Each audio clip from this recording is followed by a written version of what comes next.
आप सभी का बहुत बहुत स्वागत है। एक बार फिर से आपके अपने YouTube चैनल एमपी रोजगार इन्फो में।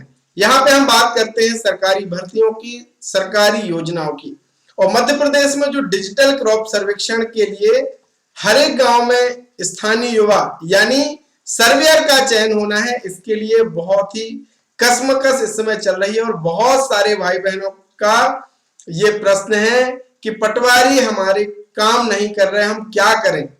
किसी का कहना है कि हमारा सत्यापन नहीं कर रहे हैं, किसी का कहना है हमारा अनुमोदन नहीं कर रहे हैं। तो आज इसी विषय पे लेकर के चर्चा करने वाले हैं, तो पूरा वीडियो जरूर देखिएगा और कुछ गलती मत कीजिएगा, वरना आपको खुद पछतावा होने वाला है।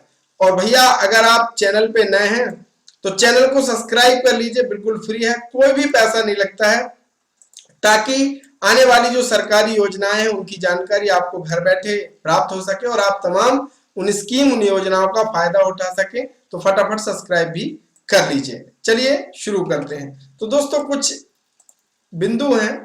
पहली चीज तो क्या है कि डिजिटल क्रॉप सर्वेक्षण के लिए जो योग्यता रखी गई है वो रखी गई है कक्षा 8वीं पास। तो प्राय हर गांव में 8वीं पास मिल ही जाएंगे। तो इसके चलते, और दूसरी चीज, इसका कोई फॉर्म का पैसा भी नहीं लगता, फ्री में कोई भी जाकर के भू अभिलेख की वेबसाइट पे फॉर्म भर सकता है। तो सबसे ज्यादा कठिन समस्या क्या आई है कि अधिक फॉर्म भर गए हैं। एक गांव में केवल एक ही स्थानीय युवा या सर्वेयर का चयन होना है।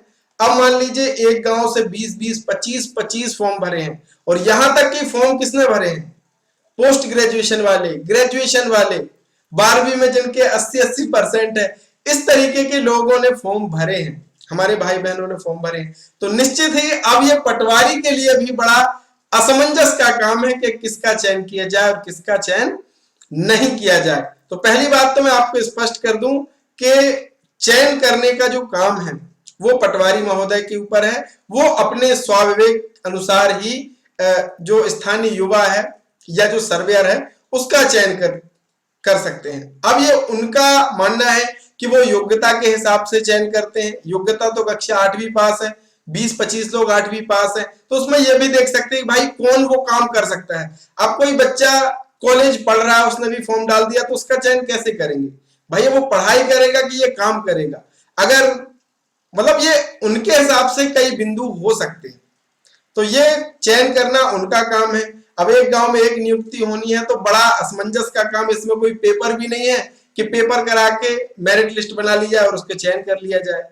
तो ज्यादा फॉर्म भरने से ये चयन में समस्या आ रही है। और निश्चित ही आप उस जगह होते या मैं भी उस जगह होता और 20-25 फॉर्म होते, उनमें से एक का चयन करना है तो निश्चित ही बड़ी कठिनाई वाला काम है।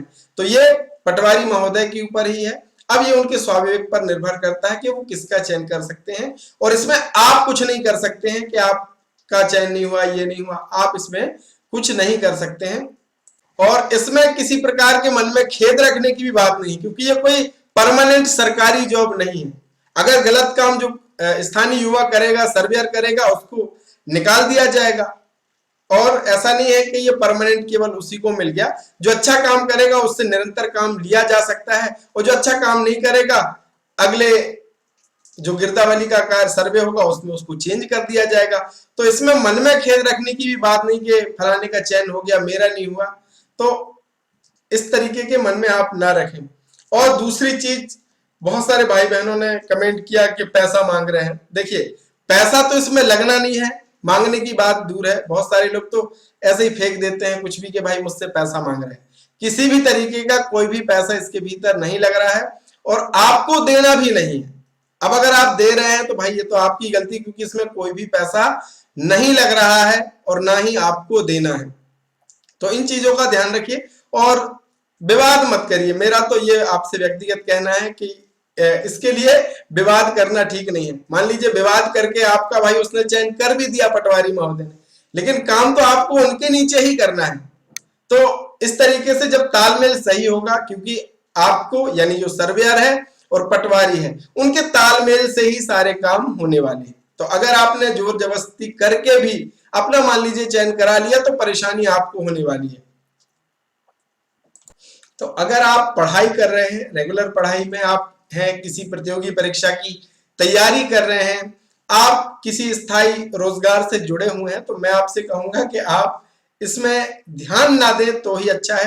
बाकी तो फॉर्म भरने के लिए आप स्वतंत्र हैं, कोई भी फॉर्म भर सकता है, और चयन करने के लिए भी पटवारी महोदय ही स्वतंत्र हैं कि किसको उनको चयन करना है। अब उनके कई मापदंड खुद के हो सकते हैं, वो योग्यता के हिसाब से भी चयन कर सकते हैं, अनुभव के हिसाब से भी कर सकते हैं, और कौन इसमें काम कर सकता है नहीं कर सकता वो उनका अपना एक तरीका है चयन करने का, लेकिन आप और मैं इसमें कुछ नहीं कर सकते हैं। तो मिलेंगे एक नए वीडियो नई जानकारी के साथ, तब तक के लिए बहुत बहुत धन्यवाद।